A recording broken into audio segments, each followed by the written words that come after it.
Bom dia, galerinha do CEPI Cecília Meirelles. Aqui é o professor Danilo de Química e hoje nós vamos finalizar a parte de modelos atômicos, estudando aí mais uma teoria atômica proposta por outro cientista, nesse caso, Niels Bohr.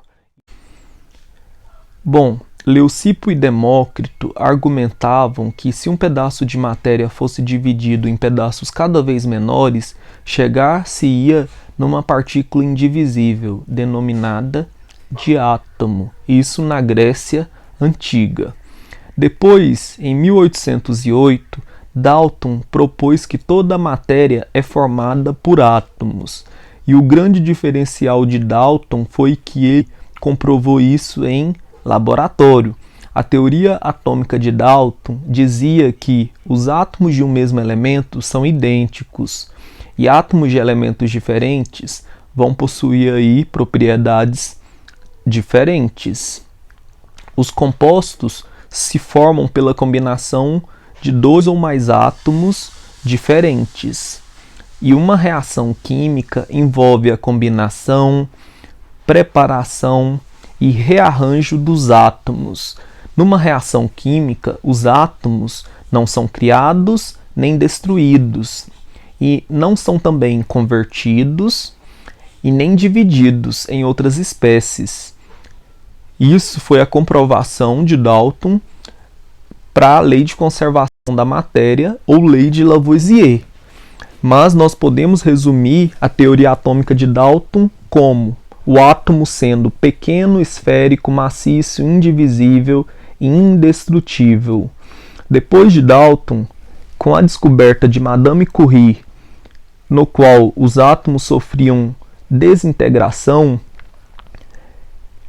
devido à radioatividade emitida por alguns elementos químicos, o modelo de Dalton foi necessário um aperfeiçoamento. Então entra Thomson na história. Em 1904, aproximadamente, Thomson quis provar experimentalmente a existência dos elétrons. E ele, usando aí de campos elétricos e magnéticos em tubos de raios catódicos, ele vai provar aí a existência do elétron presente em toda a matéria. O átomo de Thomson pode ser dividido como uma esfera uniforme, carregada positivamente, no qual circulavam os elétrons. Depois de Thomson vem Ernest Rutherford. Com o experimento da lâmina de ouro, Rutherford prova que o átomo ele constitui de duas regiões.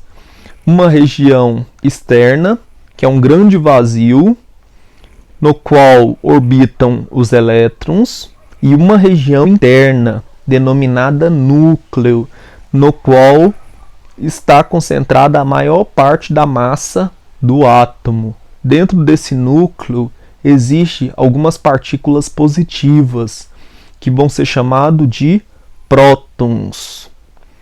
E o resto do átomo é ocupado pelos elétrons. O modelo de Rutherford ele é muito importante porque ele diz que os átomos são constituídos por três partículas fundamentais, que são prótons, nêutrons e elétrons. Os prótons e os nêutrons vão se localizarem no núcleo do átomo, que é muito pequeno, mas que concentra toda a carga positiva e praticamente toda a massa do átomo. Como a massa do átomo não está aí praticamente na eletrosfera, nessa região externa nós temos aí os elétrons que vão ter cargas negativas, mas a massa dele é muito baixa. Então o átomo de Rutherford ele pode ser chamado de modelo planetário, porque nós temos um núcleo positivo com prótons e nêutrons no centro, e na região externa nós temos a eletrosfera, que orbitam aí os elétrons. com uma analogia ao sistema solar, no qual o Sol seria o centro e os planetas vão girar em torno do Sol. Mas agora o objetivo dessa aula é o quê?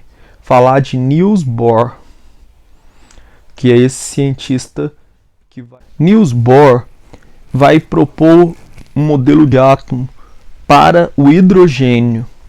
Nesse átomo de Niels Bohr, o átomo possui um núcleo positivo e diversas camadas ou níveis de energia. E esses elétrons vão circularem em trajetória circular e não na trajetória elíptica, como propôs aí Rutherford. De acordo com a mecânica clássica, se os elétrons girassem ao redor do núcleo com qualquer trajetória, devido às leis do eletromagnetismo e da mecânica clássica, os elétrons iriam colidirem com o núcleo devido à atração entre cargas de sinais opostos. E Niels Bohr foi tentar solucionar isso. Por que os elétrons giravam ao redor do núcleo, perderiam energia e não iriam sofrer colapso com o núcleo? Então, Bohr organizou os elétrons em níveis ou camadas de energia. A camada mais perto do núcleo foi chamada de camada K, camada L, camada M, camada N, O, P e Q. No átomo de hidrogênio, que foi o elemento estudado por Bohr, os elétrons vão deslocar em órbita circular em torno do núcleo. Os elétrons do átomo de hidrogênio só poderiam ocupar certas órbitas ou níveis de energia, no quais ele era estável. O raio das órbitas aumentam quando N aumenta, e a energia fica cada vez mais negativa à medida que N vai aumentar. Quando o átomo está com seus elétrons nos níveis de energia mais baixos possíveis, diz que esse átomo está no estado fundamental. Quando o elétron do átomo de hidrogênio está em uma órbita com N maior do que 1, o átomo tem mais energia do que no estado fundamental e ele estaria no estado excitado. Na teoria atômica de Bohr, um elétron no átomo permanece no seu nível de energia mais baixo, a menos que ele seja perturbado, aí seja pela luz, pelo excitamento causado aí pelo ganho de alguma forma de energia. A energia absorvida ou emitida, ela vai corresponder à transição dos elétrons aí nos níveis ou camadas energéticas. Os níveis de energia do átomo de hidrogênio são quantizados, ou seja, os elétrons eles não vão poder ter qualquer energia. Depois de absorver energia, os elétrons vão retornar naturalmente para os níveis mais baixos.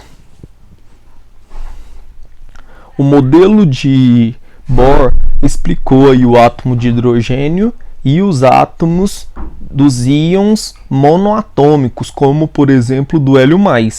O modelo de Bohr foi falho por quê? Porque ele não explicou átomos maiores, somente átomo com um elétron. O átomo de Bohr vai explicar as cores nos fogos de artifícios, as cores das chamas e por que ocorre aí diferentes cores quando uma pólvora de um foguete é aquecida. Porque os elétrons vão transitar nos níveis ou camadas energéticas. Quando o elétron absorver energia térmica, por exemplo, devido ao aquecimento, o que vai acontecer?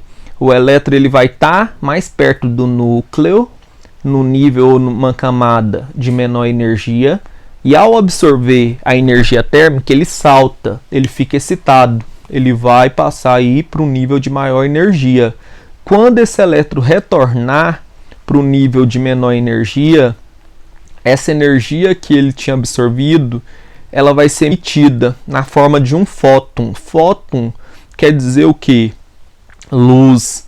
E nós veremos as cores diferentes para os foguetes. Então a teoria atômica de Bohr vai explicar as cores aí nos fogos de artifícios devido a essa transição eletrônica. O elétron que está mais perto do núcleo absorve a energia, vai passar do estado fundamental para o estado excitado. Quando ele retornar devido a essa absorção de energia, ele é instável. Quando ele retornar, ele vai emitir um fóton de luz na forma de cores. E nós veremos as cores aí dos fogos de artifícios. Então esse modelo ele é muito importante porque ele vai ser a base da espectroscopia atômica.